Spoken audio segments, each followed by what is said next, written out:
Tere! Tänaseks teemaks on meil kaubanduskeskuste veebilehtede kasutajakogemus ja viisime läbi ühe kasutaja uuringu, et vaadata, kuivõrd lihtne ja mugav on leida kaubanduskeskuste veebilehtede pealt erinevat infot, kui lihtne on seal siis navigeerida ja vaatame täna lähemalt, mida me siis teada saime, et suures plaanis on tegelikult kaubanduskeskuste veebilehed päris hästi navigeeritavad, info leidmine on enamasti suhteliselt lihtne, aga nagu ikka lehtede puhul on asju, mida saaks teha paremini ja eriti hea selline tulemus või siis selline arusaamine tekib siis, kui teha selline võrdluspilt, ehk siis näiteks meie antud juhul praegu siis uurisime kaubanduskeskuste puhul Kristiinet ja siis Ülemiste veebilehte ja vaatame, mida me siis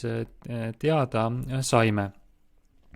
Et mis kasutajatele paljudel juhtudel meeldis, oli näiteks selline nimekirja vaade siin, et kus on siis võimalik leida kiirelt tähestiku järgi näiteks kas või Euroniks või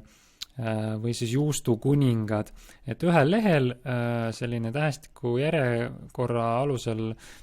siis nimekiri lihtsustab sellist info otsimist ja leidmist. Kui me võrdleme siis selle lehega siin, siis siin oli kasutajate selliseks murekohaks oli see, et hästi pikk on leht, et siin näiteks leida Euronixit võtab üksjagu aega, on vaja käia mööda neid lehti ja mis oli huvitav on see, et ega enamik kasutajatest ei pannudki tähele seda otsingut siin. Ja seda me oleme märganud ka teiste veebilehtede puhul on see, et tavaliselt selline sorteerimine ja otsimine, kui ta paigutada vot siia, siis ta töötab paremini, sest kasutajate pilk üsna tihti jookseb mööda sellist vasakut joont, minnakse kauplused, ja paremale üsna tihti siis ei vaadata. Ja kui me vaatame siis selle lehe puhul, siis siin näiteks on vasakjoondus nendel kategooriatel ja korrustel ja see oli siis paremini märgatav, jälle siis korruseplaan oli nagu hästi nagu kaugel, seda siis väga hästi tähele ei pandud.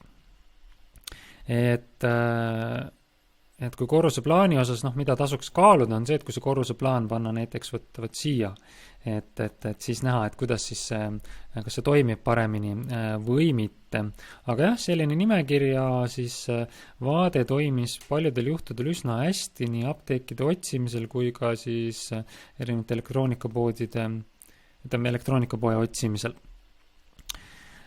Siis siit edasi minnes, siis kui me räägime erinevatest pakkumistest ja mõned pakkumised kasutajate silmis võivad olla ka päris head, siis selleks, et pakkumistest siis kasutajad ilma ei jääks, on hea neid kutsuda siis liituma siis uudiskirjadega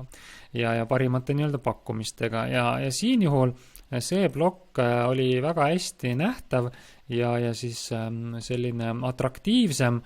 kui lihtsalt telli uudiskirja siis nimetus, mis otseselt ei olnud ka kuidagi pakkumistega seotud, oli täiesti eraldi aga seda ala saab pakkumistega paremini seostada, et kui teil on head pakkumised, siis mida te saate kaaluda, testida on see, et te panete sinna juurde ka üleskutse, et inimene saab uudiskirjaga liituda, et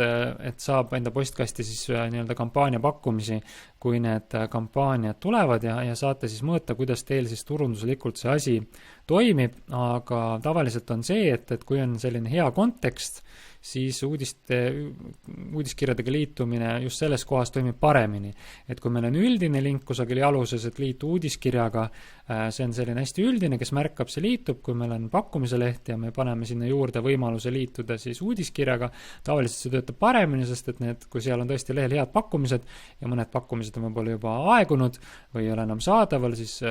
tuleviku pakkumiste saamiseks võib see uudiskirjaga liitumise konversiooni kasvatada. Kui edasi minna, siis kui meil oli stsenaarium, siis pudelite tagastamise stsenaarium, siis otsingu puhul näiteks siin oli, et kui inimene kirjutas Taara, siis Taara automaat oli kenasti leitav, kui inimene kirjutas kiirelt välja Taara punkt, siis ta otsingule tulemusi ei saanud. ja mida siin tasub teha, on see, et tasub läbi mõelda need otsingu märksõnad, millega tulemused võiks välja tulla. Sest näiteks taaraautomaadi puhul inimesed kasutasid ka teisi siis selliseid sünonüüme, et näiteks taarapunkt. Ja otsingu tulemus saab tegelikult siduda erinevate nii-öelda selliste märksõnadega, et need asjad välja siis tuleksid ja kasutajal oleks lihtsam siis sellele lehele ka navigeerida, infot leida. Ja kui me vaatame siis taaraautomaadi seda sama case'i, siis mis kasutajatele siin meeldis, oli see, et oli konkreetselt võimalik ka plaanil minna vaatama, et kus kohas see taarapunkt asub. Kui me võrdleme selle lehega siin, siis siin oli kirjas, et keskuse taara vastuvõtu automaadid asuvad parkimisplatsi poolses küljes, katuse parkla kalte all, sisenemine taarapunkti toimub õuest. Aga kasutajatele jäi segaseks see pool, et